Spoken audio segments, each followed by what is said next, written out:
Breaking: Israel-Iran war escalates, 80 missiles, cities in ruins, civilians in peril. What comes next? Welcome back to Iraqi Dinar Rate, your trusted source for breaking news on global events that shape our world. If you're new here, subscribe now. We're on the verge of hitting 500 subscribers, and your support fuels our mission to bring you the truth. The war nobody wanted, but everyone feared. For 3 relentless days, Israeli airstrikes have pounded Iran, but Iran has proven far from defeated. In a dramatic and deadly exchange of fire, the region is spiraling deeper into a conflict with devastating consequences for civilians on both sides. 6 people killed and dozens injured.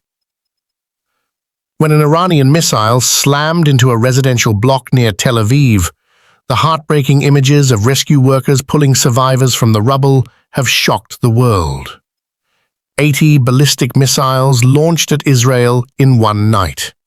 Millions of civilians forced to huddle in safe rooms, bracing for the next strike.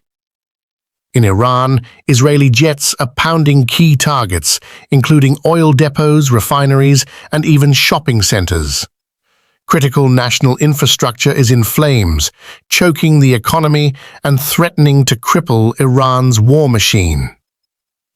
The human cost on both sides of the border, from Tel Aviv to Tehran, ordinary families are paying the price of this brutal escalation.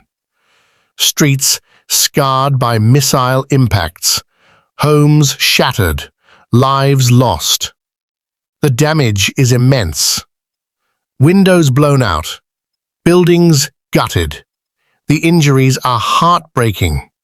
Reports from the ground describe scenes of devastation in Israeli neighborhoods hit by Iran's missiles. In Iran, fiery infernos engulf oil facilities, vital to both their economy and military capability. Civilians caught in the crossfire mourn loved ones lost to airstrikes. What's at stake?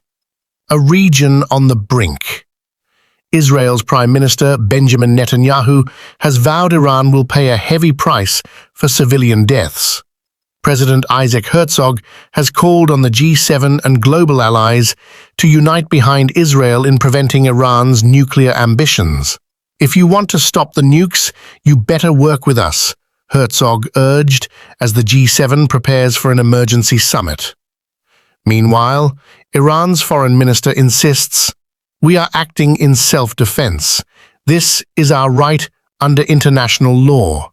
But with missiles flying, drones shot down, and the IDF warning of more attacks ahead, the prospects for peace look grim. Israel-Iran War 2025. Inside the high-stakes missile battle, a nuclear showdown. The skies over the Middle East are ablaze. For 3 relentless days, missiles have flown between Iran and Israel, igniting fears of a wider regional war. But as the dust settles on this latest escalation, the world is witnessing not just an exchange of firepower, but a high-tech chess match of strategy, survival, and supremacy. Iran's ballistic barrage weakens. At the start of the conflict, Iran unleashed what seemed like an endless supply of ballistic missiles. With the largest stockpile in the Middle East, reportedly over 2,000 missiles, Tehran looked ready for a prolonged fight. But as Israel's precision strikes crippled launch sites and destroyed stockpiles, Iran's barrage began to slow. By day 3, analysts noted that Iran was firing fewer missiles, not for lack of will, but because its arsenal was being systematically dismantled. Israel's defenses: Iron Dome versus Aero.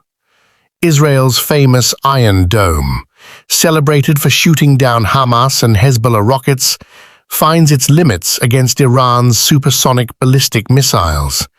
These rockets soar beyond 1,000 kilometers up, then plunge at incredible speed, too fast for Iron Dome's interceptors. Instead, Israel turns to its Aero missile defense system, co-developed with the US, which targets threats outside the atmosphere. The success rate? Over 90%, but at a staggering cost. up to $2 million per missile intercepted. And like Iran's missiles, Israel's interceptors are not unlimited. Choosing battles, strategy over firepower. The financial and logistical reality means both sides are forced into careful calculations. Iran conserves its remaining missiles, selecting high-value targets. Israel, too, must decide which missiles to intercept and which, if any, to let through, all while seeking to protect its civilians and critical infrastructure. The nuclear flashpoint. Israel strikes Natanz. Israel's Air Force has struck Iran's above-ground nuclear fuel enrichment sites like Natanz in a bid to cripple Tehran's atomic ambitions. But Natanz's underground bunkers and the even deeper Fordo facility remain out of reach for Israel's conventional arsenal. The only weapon capable of destroying these underground fortresses is America's 30,000-pound massive ordnance penetrator delivered by a B-2 stealth bomber, and so far, the US refuses to join direct strikes inside Iran. Air superiority, Israel's jets unchallenged. In a dramatic show of force, Israeli jets have flown inside Iranian airspace, destroying air defense batteries and achieving air superiority. Iran's skies, once guarded by anti-aircraft missiles, have been breached, giving Israel the upper hand in the aerial war. Iran's new missiles, real threat or propaganda? Tehran claims to be using advanced guided ballistic missiles with hypersonic speed and maneuverability, but experts like Janice Stein point out a lack of evidence. Israel's interception rate hasn't changed, suggesting Iran's new weapons aren't as game-changing as advertised. Will this war accelerate Iran's nuclear program?